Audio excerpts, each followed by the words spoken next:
বাবা বাগেশ্বর ধাম বলছেন যাবেন কোথায়? ইসলামীদের জন্য 55-56টা দেশ আছে, ইসলামিক কান্ট্রি।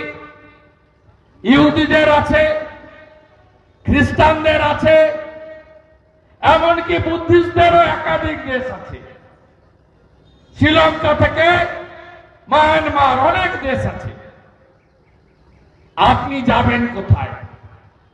যাবেন কোথায়? নয় ধর্ম পরিবর্তন, নয় সামনে গঙ্গা সাগরে ডুব দেওয়া, নিজের জীবনকে ধর্ম রক্ষার জন্য বিসর্জন দেওয়া। 5ই আগস্টের পরে আগেও হয়েছে।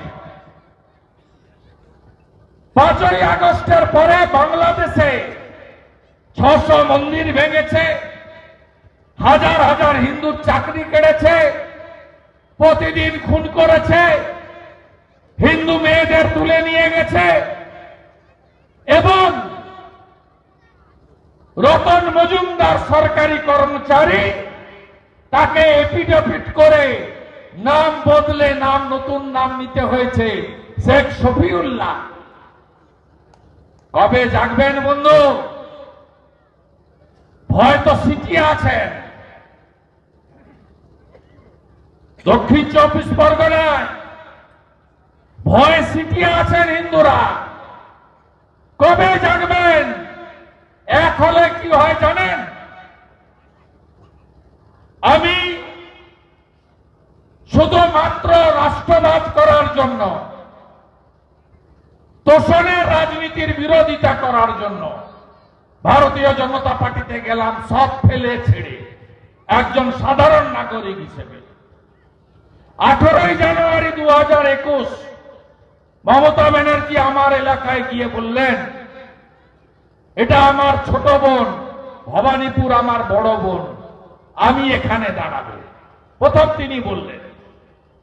ভারতীয় জনতা পার্টির কেন্দ্রীয় নেতারা বললেন যে শুভেন্দু অধিকারী, তোমার অগ্নি পরীক্ষা, তোমাকে ওখানেই দাঁড়াতে হবে। 26% মুসলিম, 64,000 মুসলমান ভোট, একটাও পাবো না আমি জানি। উনি শুরু করবেন 64,000 দিয়ে, আমি শুরু করব 0 দিয়ে। আমি জানি। তো স্বামীজি একটা কথা শিখিয়ে গেছেন, জীবনে ঝুঁকি নিতে হয়। ঝুঁকি নিলে নয় তুমি জিতবে, নয় তুমি অনেক কিছু শিখবে। আমিও স্বামীজির শিষ্য হিসেবে ঝুঁকি নিলাম। আমার বাড়িতেই বিপিন অধিকারী 8 বছর ব্রিটিশের জেলে ছিল। আমার বাবার জ্যাঠা যদি ব্রিটিশের জেলে থাকতে পারে 8 বছর, 8 দিন নয়। আমিও ঝুঁকি নিলাম, লড়লাম। প্রথম দিন মুসলিম এলাকায় গিয়ে দেখলাম হবে না। ওদের মাথা একদম পরিষ্কার, বলছে নরেন্দ্র মোদীকে সরাতে হবে। বিজেপি মানে হিন্দুদের পার্টি, মাথা একদম পরিষ্কার। বাড়ি প্রতি 1 কোটি দিলেও টাকা নিয়ে নিবে। নরেন্দ্র মোদী বা বিজেপি যারা জয় শ্রীরাম বলে, বন্দে মাতরম বলে, ভারত মাতা কি জয় বলে, তাদের ভোট দেওয়া যাবে না। এই অশোক পুরকাইতরা আছে, আমাকে বলছিল অনেক লোক ভোট দিবে মুসলিম, তাহলে বেকার, ভোটের আগেই বলে দিয়েছিলাম হইব না। উল্টো দিকে যান, এদের 1 করুন। ঘুরতে শুরু করলাম হিন্দু পাড়ায়, চা বা সরিয়ে দিলাম, বললাম হিন্দুদের অ্যাসিড টেস্ট এখানে। যিনি রেড রোডে অন্য ধর্মের প্রার্থনায় চলে যান, নিজ ধর্মের সঙ্গে বিশ্বাসঘাতকতা করে, মাথায় হিজাব লাগিয়ে, তিনি আর যাই হোক হিন্দু দরদি হতে পারেন না। যার আমলে রামনবমীর মিছিলে পাথর পড়ে,